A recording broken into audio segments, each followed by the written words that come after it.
Hello students, this is your history class standard 7. Today I am going to start your new chapter, chapter 9. Foundation of the Mughal Empire. Come to the point. The foundation of the Mughal dynasty in 1526 CE opened a new era in the history of India. The Mughals established a strong empire and were destined to rule India from more than 300 years. Jahiruddin Muhammad Babur was the founder of the Mughal Empire in India. He was a descendant of Timur from his father's side and Genghis Khan from his mother's side. Babur's father was the chief of Fargana, a small state in Central Asia. Babur lost his father when he was only 11 years old. His relatives deprived him of his Jagir and Babur had to roam about for several years. Even then, he dreamed of becoming the master of Central Asia.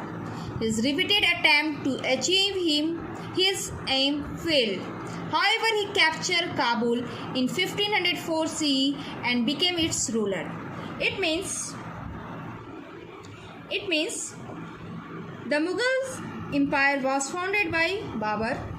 His time duration is given 1526 to 1530.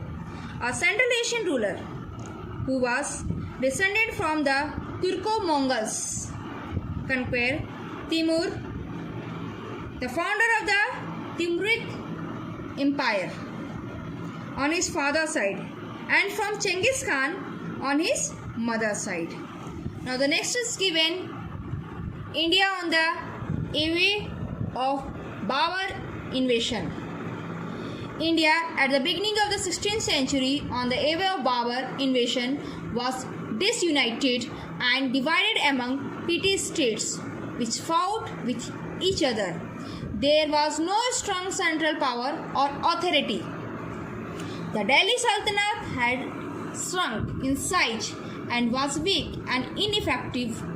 Ibrahim Lodi, the last of the Sultan, was proud and cruel and greatly disliked by his subjects. Daulat Khan Lodi, the governor of Punjab, invited Babur to invade India. Babur had heard of the immense wealth of India. The chaotic political condition and the invitations from Daulat Khan Lodi promoted him to invade India. Babur, however, was not just content with invading India. Instead, he aimed at permanent conquest of the country. It means, look at this. This is a picture of Babur. According to a book paragraph, it means in 1526 Common Era, the political condition of India was chaotic. There was anarchy and confusion in many parts of the country. Delhi Sultanate was ruled by Ibrahim Lodi. Remember it. Delhi Sultanate was ruled by Ibrahim Lodi, who was a weak and inexperienced ruler. He failed to suppress the Afghan. Daulat Khan Lodi, the governor of Punjab, declared his independence from Delhi Sultanate. Alam Khan Lodi, the uncle of Ibrahim Lodi, also wanted to become the Sultan of Delhi. The Rajput chiefs were also against the Delhi Sultanate. Rana Sanga, the ruler of Mewar, also joined the Afghan rulers who invited Babur to invade India. Remember it. Who invited Babur to invade India? So remember it. Rana Sanga, the ruler of Mewar, also joined the Afghan ruler who invited Babur to invade India. Now the next is,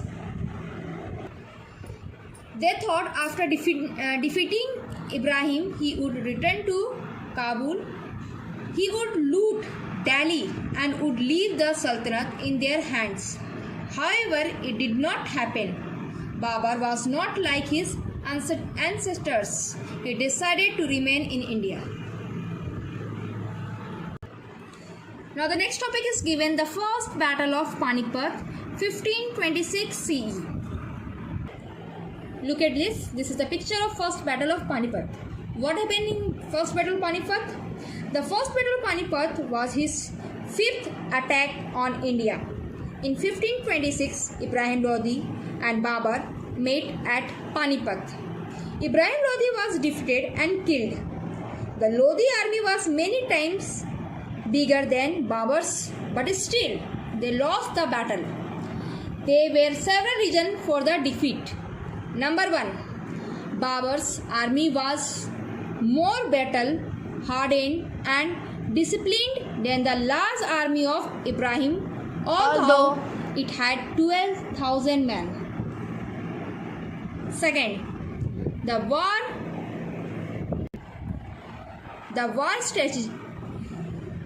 strategy of Babar was superior than that of the Lodis. He had learned it from Central Asia. Third, Babars also used artillery. Ibrahim Lodi was unaware of it.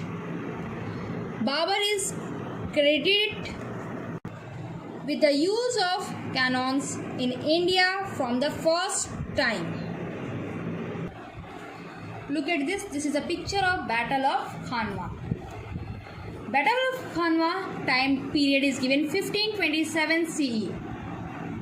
In that battle, the most formidable threat to the nascent Mughal Empire came from Rana Sanga, the ruler of Mewar, who longed to conquer Delhi and expel Babar. A large number of Rajput chiefs had joined to fight the Mughals. The two enemies met at Khanwa, a village near Agra, in 1527 CE. The armies with guns and well-organized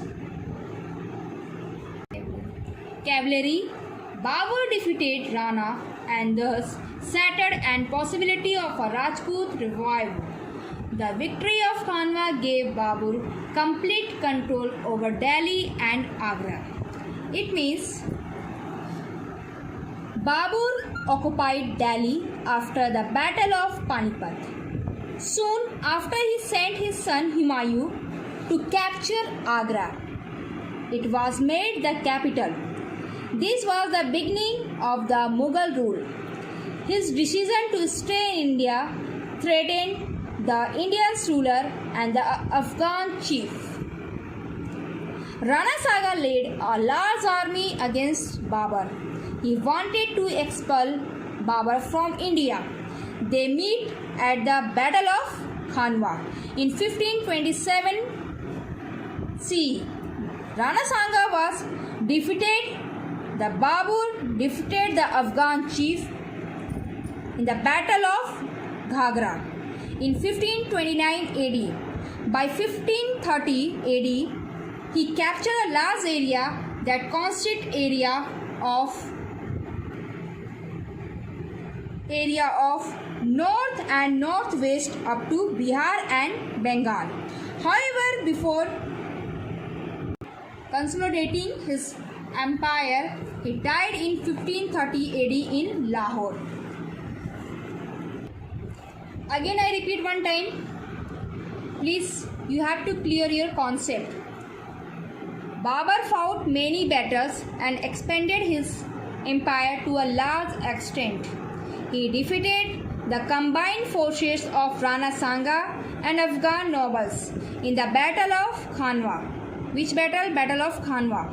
In the Battle of Chanderi and Ghagra, which is time given 1528 to 1529, he again defeated the Rajputs. But Babar did not live long to rule over his empire.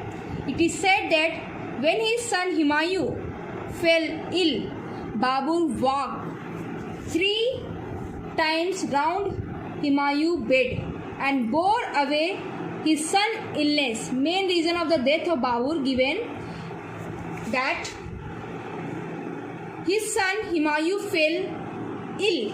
Babur walked 3 times round Humayun's bed and bore away his son's illness. After some time, he died of the same illness. Before his death, Babur's empire extended from the river Oxus in Central Asia to Bihar in India and from the Himalayas to Gwalior and Chanderi. Look at this. This is the picture of tomb of Babur's, which is in Kabul. It means one more question is given here. Which Mughal king was buried in Kabul? So you have to give the answer. Babur was first buried in Agra. But as per his wishes, his remains were removed to Kabul and reburied. Understood? One last topic is given.